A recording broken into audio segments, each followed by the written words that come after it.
Hey everyone, the name is Eric Thor and I'm here to talk to you today about how you can unlock your type's true powers, how you can go Super Saiyan, how you can get a boost of energy, motivation, passion, and how you can deal with anxiety and stress. I'm here to tell you that your type code hides the secret to flow, to increased motivation, to a more stable mood, and to a more calm and stress resistant personality. Knowing your four letters, you have everything you need to go Super Saiyan. All you have to do is learn how to tap into it. Okay, let's get started. I found that you have, as a personality type, a span of behaviors inside your personality type. Your personality type isn't this narrow box. It is much larger. It is a dynamic. You have a huge set of different sets of behaviors that you can access and use at different times. And your personality type changes as you learn to access all of these. And I'm not talking about just four of the conscious ones. I'm talking about all your behaviors, everything inside your personality. Okay. Let's talk about how you can do this. You have four primary processes worth considering. The first you should consider is your core set of personality traits. Who you are when you feel energy, when you feel motivation, calm, and balance. Your mood is stable, your energy is good or high. Your motivation is good or high, and your stress levels are low or medium. Overall, you are in this when you are in tune with all your needs, when you have responded to all of your core personality needs, and when you are able to express yourself in a way that feels natural to you. This mode comes effortlessly to you.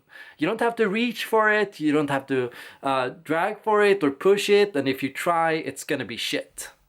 So you are going to have to learn to access this by actually practicing calm, by actively practicing relaxing, by actively practicing just being yourself, just following this quote that people give you all the time, just be yourself. And it's a method of finding out what your interests are, finding out what motivates you, finding out what energizes you, finding out what angers you, what your pet peeves are, and finding out what gives you stress and how you can reduce your stress. It's a matter of something you will continue to learn and explore throughout your entire life.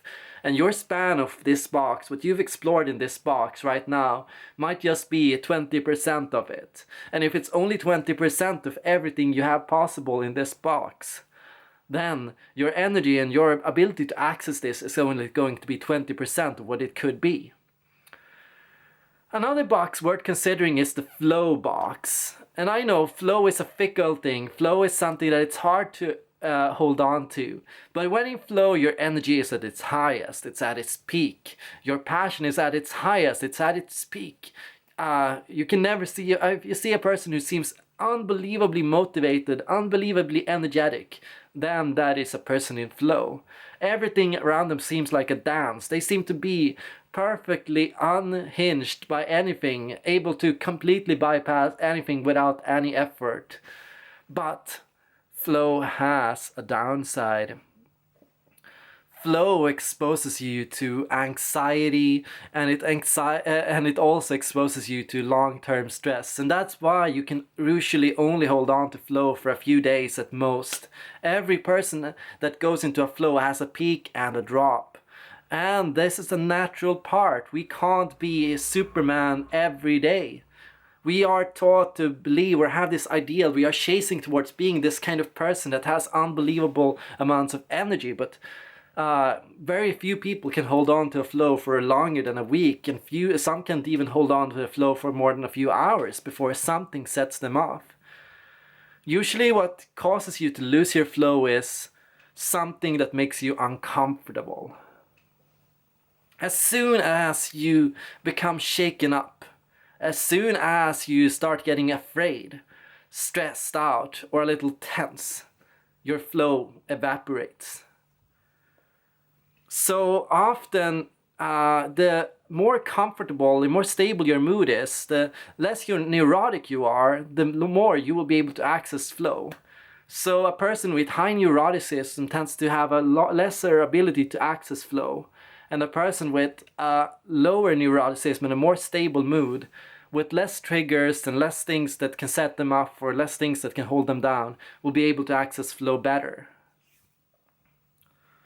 Third, you have a third box, and that box is your crisis box. Okay, crisis responds to, of course, when you are unbelievably stressed, and when you are anxious, and when you are restless, and when your energy is low, and when your motivation is low.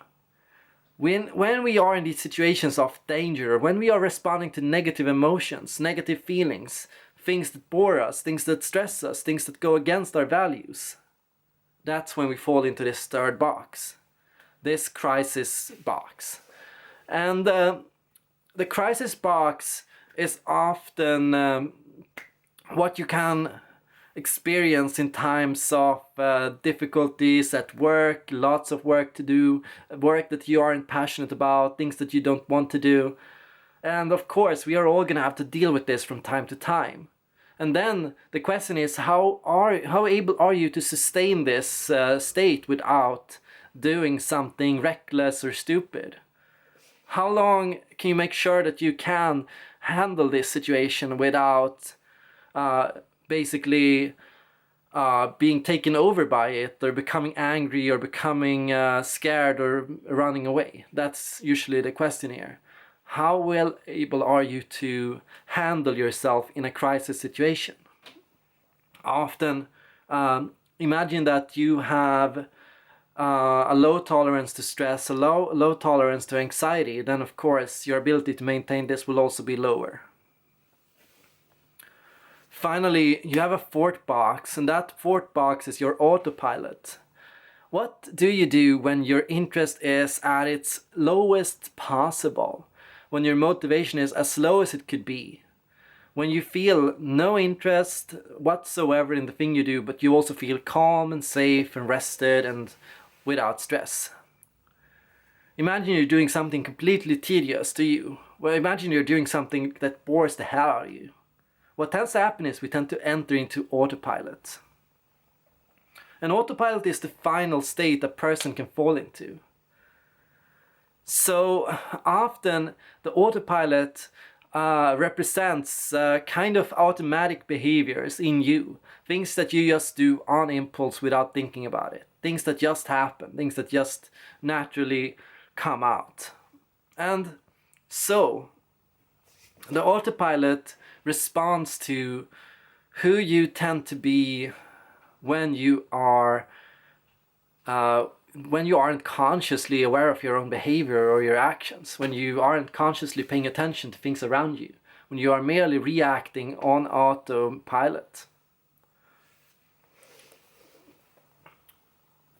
The thing about these four boxes I found is that an ENFP personality type, and actually all personality types, have this core box as their dominant box. Your four type letters tell you what your core box is. So an ENFP has an ENFP core box. An ENFP has an ISTJ crisis mode. Notice here how the letters are completely reversed. An ISTJ core has an ENFP crisis mode. An ENFP core has an ISTJ crisis mode. An INFP has an ESTJ crisis mode. An ESTP has an INFJ crisis mode. But what about flow, and what about autopilot? Well, with flow, an ESTP has their intuition, feeling, their second and third letter reversed. So an ESTP becomes an ENFP under autopilot. And similarly, an ENFP has an ESTP autopilot. An ISTJ has an INFJ autopilot, and an INFJ has an ISTJ autopilot. And So you can figure that if you reverse your first and your fourth letter, that's what your flow type is. An INFJ has an ENFP inspiration mode, an ENFP flow mode. They can last it for a few days, but then it's done. An ENFP has an INFJ flow mode. An ENFP can become highly visionary under flow. An ISTJ has an ESTP flow mode. So don't be surprised when you look at these types and you start to notice that, wow, this INFJ looks a lot like an ENFP at this very moment in this very video. Wow, this ISTJ resembles an ESTP at times. How can this be? They are supposed to be opposites, kind of. No, it all depends on the person's mood. It all depends on how you feel. It all depends on your experience. The importance is not how often you engage in certain behaviors, as typology has often suggested. The importance is how are you feeling when you use these letters. That's what Neo-Jungian Academy is investigating, and that's what you can find out together with us. So if you like this video, leave a like. If you want to share another thought or ask a question, leave a comment. And feel free to share and subscribe if you haven't done so already. That's all for now. Thank you all for watching, and may your neurons be with you.